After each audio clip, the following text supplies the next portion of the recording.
विद्युत परिपथ में अलग अलग प्रतिरोध को श्रेणी क्रम में जोड़ करके एक समतुल्य प्रतिरोध को ज्ञात करना है।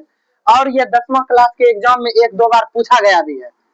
17 या 18 में पूछा गया था कि श्रेणी क्रम संयोजन में R1, R2, R3 प्रतिरोध का समतुल्य प्रतिरोध ज्ञात करना, अर्थात मतलब है कि R = R1 + R2 + R3 तीन प्रतिरोध को जोड़ करके टोटल समतुल्य प्रतिरोध R के बराबर लाना है। तो हम एक विद्युत परिपथ में तीन प्रतिरोध को श्रेणी क्रम संयोजन में सजाते हैं, जिसमें कि पॉइंट A से पॉइंट B पहला प्रतिरोध, पॉइंट B से पॉइंट C दूसरा प्रतिरोध, पॉइंट C से पॉइंट D तीसरा प्रतिरोध।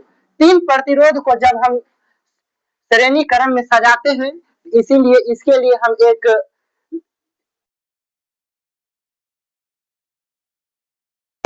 तीन प्रतिरोध R1, R2 और R3 श्रेणी क्रम में संयोजित किया गया है, जिसमें कि बिंदु A से बिंदु B के लिए जो है VA, VB, VC तथा VD जो है चार जो है लाएंगे हम लोग विभवांतर, जिसको हम विभव कहते हैं, और वह चारों का मान हमको निकालना है, जिसमें कि ओम के नियम से जब हम चलते हैं तो V = IR हमारे पास पहले से मौजूद है, जो हम पहले क्लास में प्रूफ कर चुके हैं। अब देखिए, अब हम चलते हैं पहला प्रतिरोध के लिए। पहला प्रतिरोध मतलब A से लेकर के B के बीच में कितना प्रतिरोध उत्पन्न हुआ है, R का मान कितना आया है, तो हम VA - VB =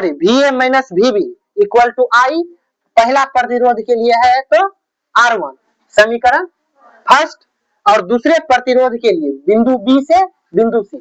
कहने का मतलब ये है कि पहले हम A उसके बाद B इसलिए लेते हैं कि इसका सबसे प्रमुख रीजन ये है कि बिंदु A पर कोई प्रतिरोध नहीं है।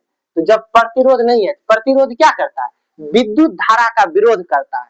मतलब कि जब तार में विद्युत धारा जाएगी, प्रतिरोध क्या करेगा, विद्युत धारा के मान को कम कर देगा, उसको रोक देगा। जैसे घर्षण बल गति का क्या करता है, विरोध करता है, इसी प्रकार प्रतिरोध विद्युत परिपथ में विद्युत का विरोध करता है। तो यहाँ विद्युत का विरोध करेगा तो ये A पर जो है ज्यादा विद्युत धारा होगी, और प्रतिरोध R1 के वजह से जो विद्युत धारा रोका गया है, तो B पर विभव का मान क्या हो जाएगा, कम जाएगा। तो जब देखते हैं, जब हम विभवांतर निकालेंगे, मतलब कि हम V निकालते हैं, जब V निकालेंगे तो क्या होगा, IR। कहने का मतलब है कि कुल विद्युत धारा और विद्युत धारा में जो प्रतिरोध उत्पन्न हुआ है उस प्रतिरोध का मान।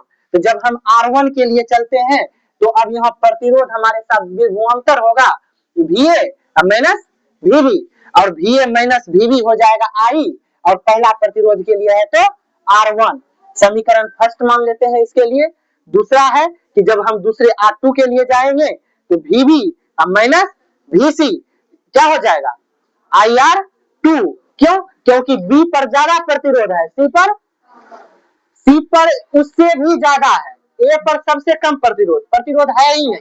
B पर R1 के वजह से प्रतिरोध हुआ है, विद्युत धारा कुछ रुका है, लेकिन जब C का देखते हैं तो जो विद्युत धारा रुक कर जो गया है दूसरे तार में, इससे जो है ना R2 के वजह से ये कम करके C पर चल गया है। मतलब B से विद्युत धारा C पर कम है, और D पर क्या है, C से भी कम है। और जब हम A से D में देखते हैं तो A पर बहुत ज्यादा विद्युत धारा का मान है, जबकि D पर विद्युत धारा का मान काफी कम है। क्यों कम है, क्योंकि तीन प्रतिरोध अलग अलग जगह पर विद्युत धारा का विरोध करता है, जो है क्या कर रहा है, विरोध।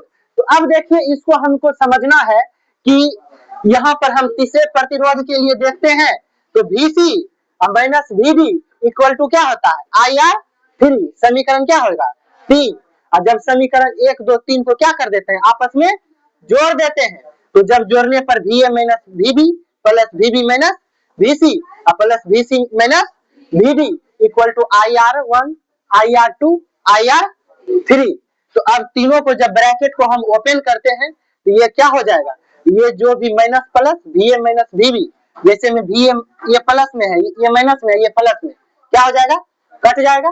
ये माइनस में, ये प्लस में, क्या हो जाएगा, कट जाएगा। बचा हमारे पास क्या है, VA और यहाँ ये माइनस क्या बचेगा, VD।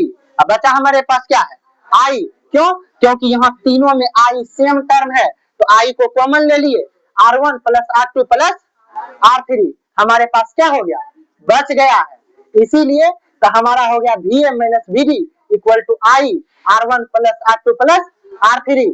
तो हमारे पास इतना को ये बच जाता है VM minus VD equal to क्या, IR। तो हम यहाँ 9 के पास लिख सकते हैं कि चूंकि R1 plus R2 R1 R2 तथा R3 का समतुल्य प्रतिरोध